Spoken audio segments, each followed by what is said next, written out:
Hi, it's Andy here at Photech Video, and in today's video I'm going to tell you all about this tiny little Risepray 35mm F1.6 manual focus lens.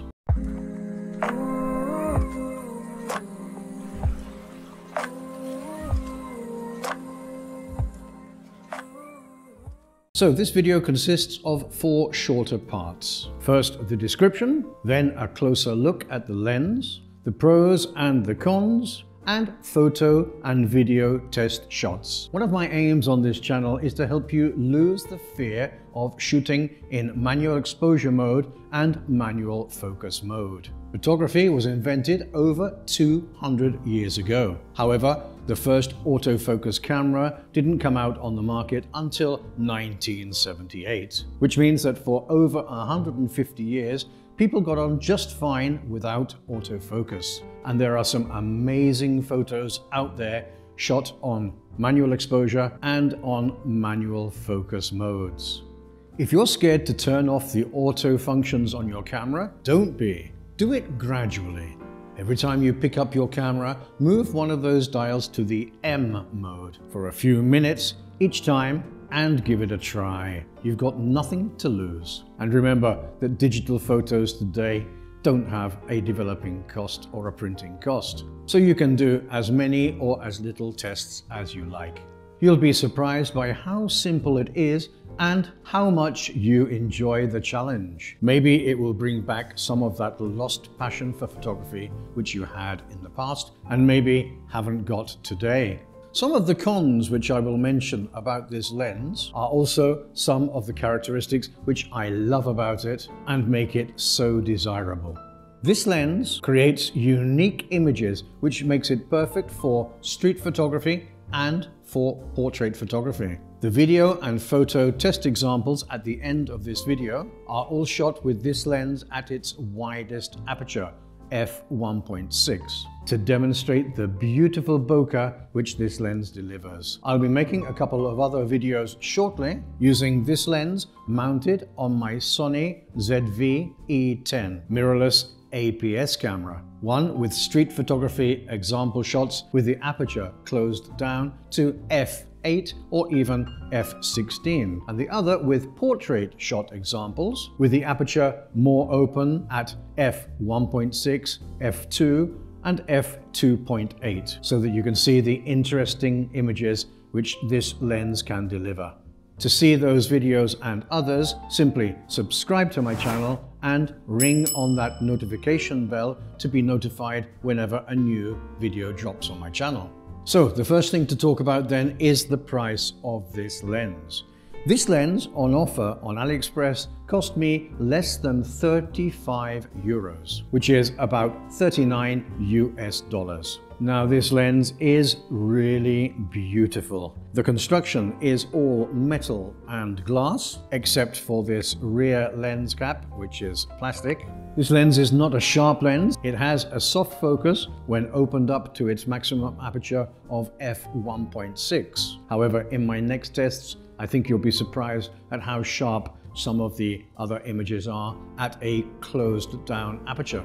It also has a very short focus throw, which means that your focus needs to be more precise, but that's great practice. And the bokeh which this lens delivers is absolutely beautiful. Dreamy, creamy bokeh. Now, something which is quite common to these cheaper manual focus lenses is that to the left, the right, the top and the bottom of your focus point, you will find objects out of focus on exactly the same focal plane. Now, for some people, this may not be what they're looking for. However, I absolutely love this characteristic of this lens. As I said, it lends itself to portrait photography. So let's take a closer look at this Risepray 35mm f1.6 manual focus lens. Now this lens comes very well packed. The box is solid and rigid. It's a beautiful light green color. The brand and the logo are embossed into the cardboard. On the front side, you can see it says digital camera lens. On each end of the box, we have a diagram or a drawing of a lens construction, and on the bottom of the lens we have the company name, the product name, made in China as is only to be expected. We also have a sticker here which says NEX, which means that this has the mount which allows it to be attached to the Sony E-mount cameras. So let's open it up and see what's inside. The first thing to mention is, again, the construction of this box. It is very solid. So inside the box we have the guarantee, which is unfortunately only in Chinese. However, we do have the name of the seller and also the website printed on the box. There's also a very nice material pouch here, which has some type of waterproof coating to it and has drawstrings to be able to keep your lens in, which is a nice added extra. And of course, we have a lens cleaner, which has the Risepray brand on it again and the Risepray logo. Now we come to the lens itself, and I'm just going to show you how well packed this is, because it comes with a foam insert where the lens slots in to make sure that no damage is done to it in transit. So here we have the little plastic bag that it comes in, and inside we have the lens itself. Wow, just look at that. That is absolutely beautiful. From what I can see, the only plastic on the whole of this lens is the rear lens cap. The front lens cap is a screw-on lens cap, and this is something I love about it. The feel of it is just so nice. It reminds me of when I first found my passion for photography and the vintage lenses, which used to come with this type of lens cap. So let's take a look at the lens itself. Now, it's got some great features. Not only the lens, but the lens cap. You can see that it has like a serrated edge to it, which makes it much easier to screw on and screw off. The same for the aperture dial.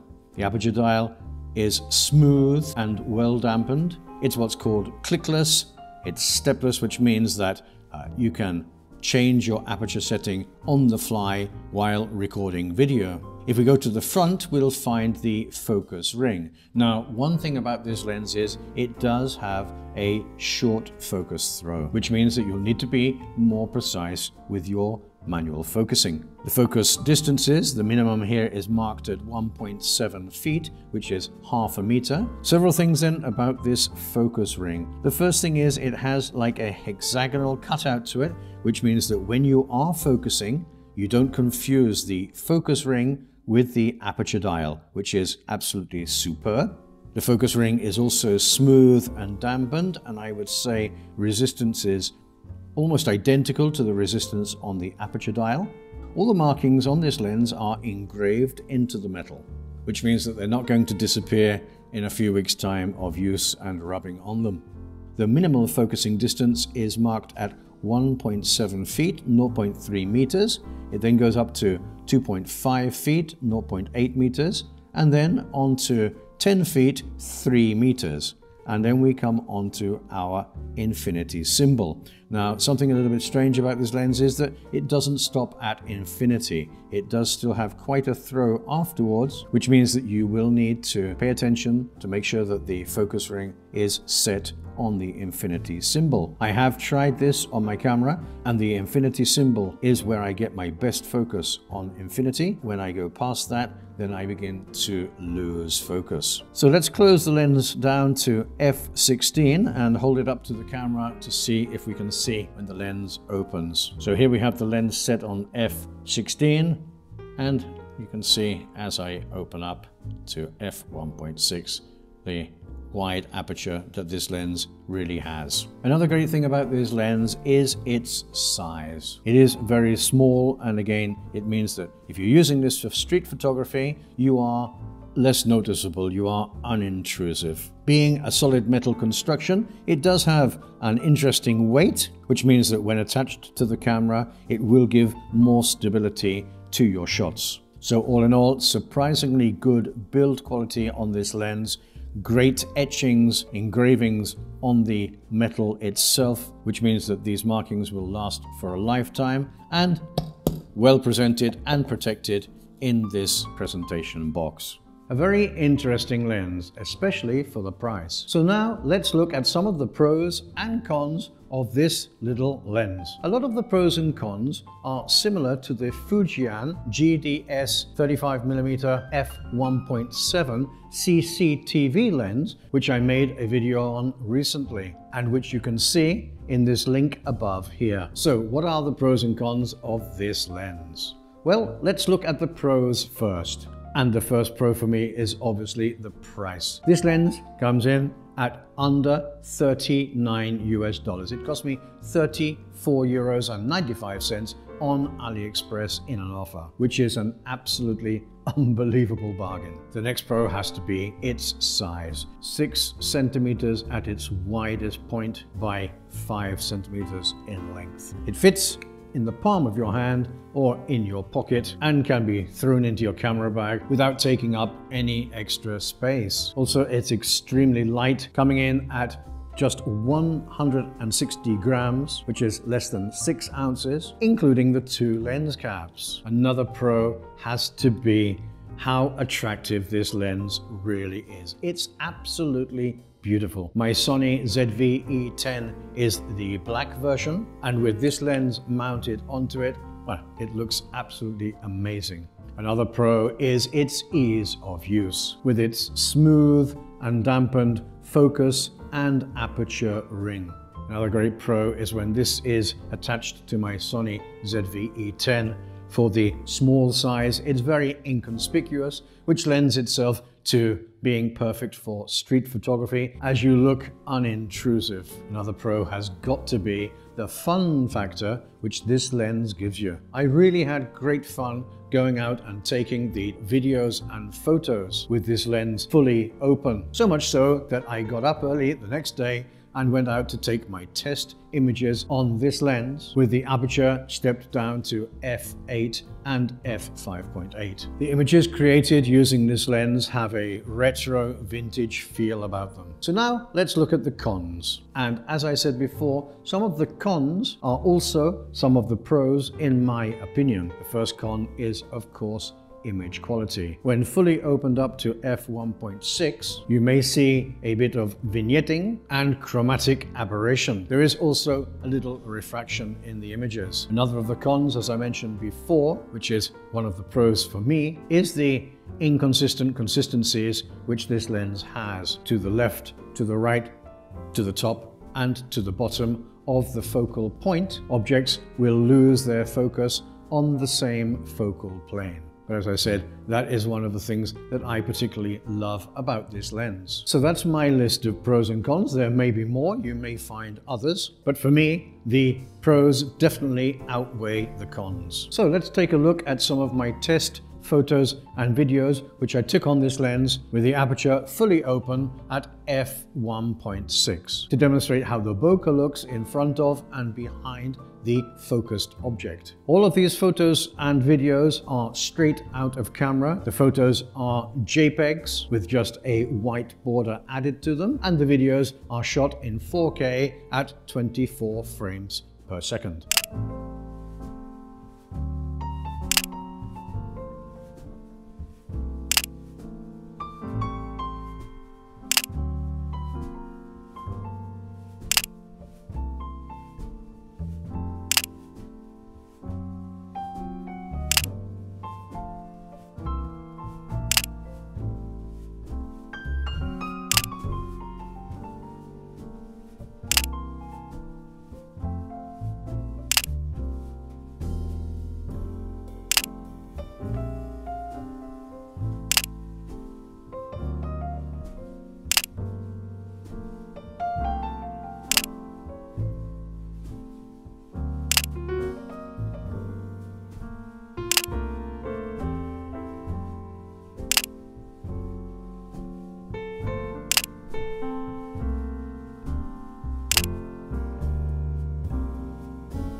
The video bursts were taken on a sunny day in 4K at 25 frames per second, with a shutter speed of 1/50th of a second and an ISO value of 100. To be able to use the aperture wide open at f1.6, I needed to use a 10-stop neutral density filter attached to the lens.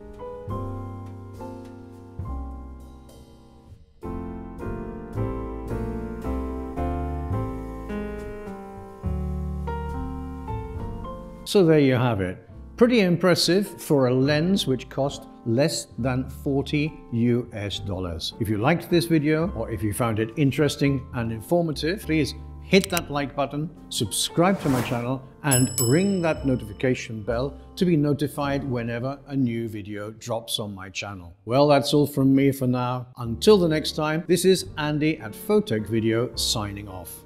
Take care and be safe.